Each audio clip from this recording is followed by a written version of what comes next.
The Blight backstory. To understand the human condition, one must rise above it. This was the credo of Talbot Grimes, a Scottish chemist whose unrestrained ambition took him to towering heights. As a boy, he was a popular child, bright, charismatic, and unafraid to challenge authority. Yet, despite his social graces, he was fiercely independent, spending much of his time exploring the sprawling fields near his town alone. What began as a child's curiosity nearly turned deadly after experimenting with a patch of poisonous foxglove. For days, he laid in bed dripping with sweat, purging any food that touched his stomach. When he recovered, it wasn't fear that gripped him, but fascination. There was something magical in how a single flower could so drastically affect him. Into his adult years, his ambition developed as quickly as his questionable methods. He attended the London School of Medicine and excelled despite several reprimands. His willingness to push the limits secured him a position with the British East India Company, and within 7 years, he was made head chemist. In time, he completed one of his greatest achievements, a chemical that could increase a worker's productivity while reducing their need for rest. He was rewarded with a secret laboratory beneath a prison camp on Dyer Island. There, off the coast of India, prisoners from the Opium War became his unwilling subjects, leading to a drug that allowed soldiers to withstand incredible amounts of pain. Though most side effects were minor, there were rumors that a small number of soldiers went mad. In feral states, they massacred villages, impaling the populace on bayonets, leaving them hanging from trees. There were no official reports on the subject, and Talbot refused to blame himself for what could only be exaggerated war stories. Though his callous brilliance seemed unflappable, he was ignorant to the enemies his questionable work had amassed. The realization struck him, quite literally, with a steel pipe to the back of his head during a trip to Mangalore. He was bound and loaded into a wagon. When his blindfold was removed, a sickly man showed him a mass grave filled with hundreds of bodies. Unbeknownst to Talbot, his productivity-increasing drug had killed nearly an entire factory's worth of workers. He knew he couldn't defend himself against the anger and accusations of his abductor. All he could do was curl up as the blows from the steel pipe rained down. His body was thrown into the grave and left for dead. Shifting between consciousness and the darkest black, he crawled for an escape, fingers sinking into rotting flesh. Black flies feasted on his uncovered skin, the sensation of 100 pinpricks stabbing into him. As he collapsed, he came face to face with a dead woman's dazzling hazel eyes. Too weak to pull away, he could do nothing but witness his life's work.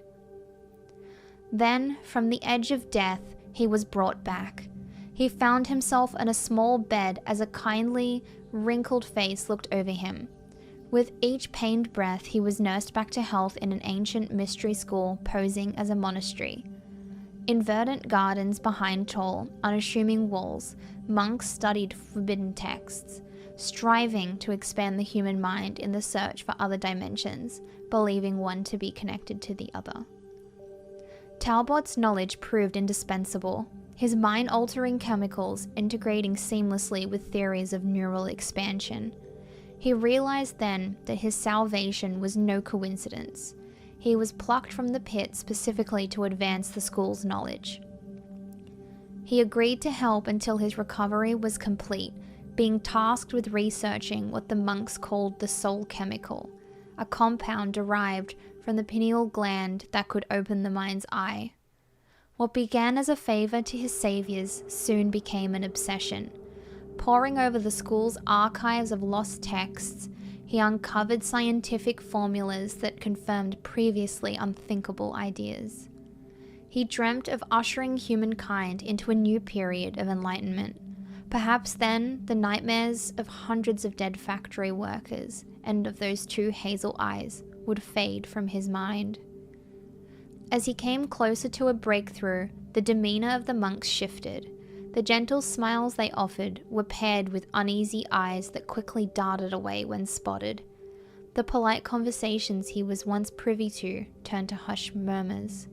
The last thing he would see of the school was the cracked ceiling above his bed, branching like a dendrite through plaster.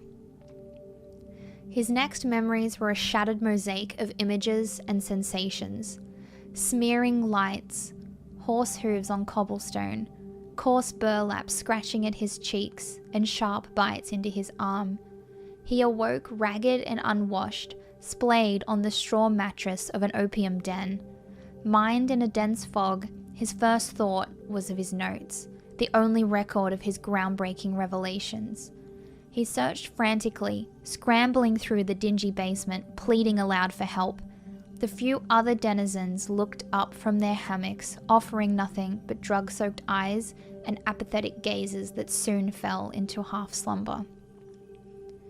Before he noticed the robed figure appear behind him, a needle plunged into his arm and the world disappeared once more.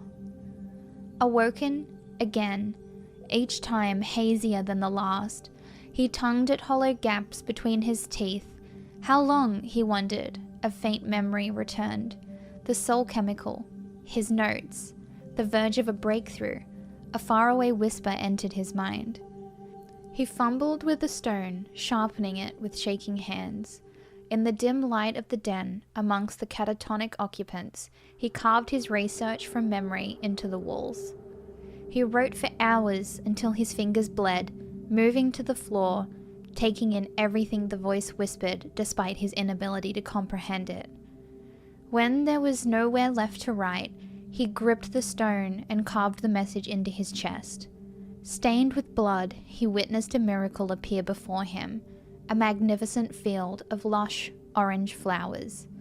The whispered voice beckoned to him, urging him to enter the field and discover the words and dimensions beyond human comprehension. For a moment, Talbot felt the sense of wonder he possessed as a child. The denizens of the opium den awoke to silence, the dry scent of smoke still lingering in the air. Shambling out of their drug-hazed fog, they found the stone floor wet with blood, tiny rivulets coursing through the cracks. As eyes adjusted to the darkened room, the jagged lettering scrawled along its length began to appear. Written over and over without end, there was but one single line: "Death is only the beginning."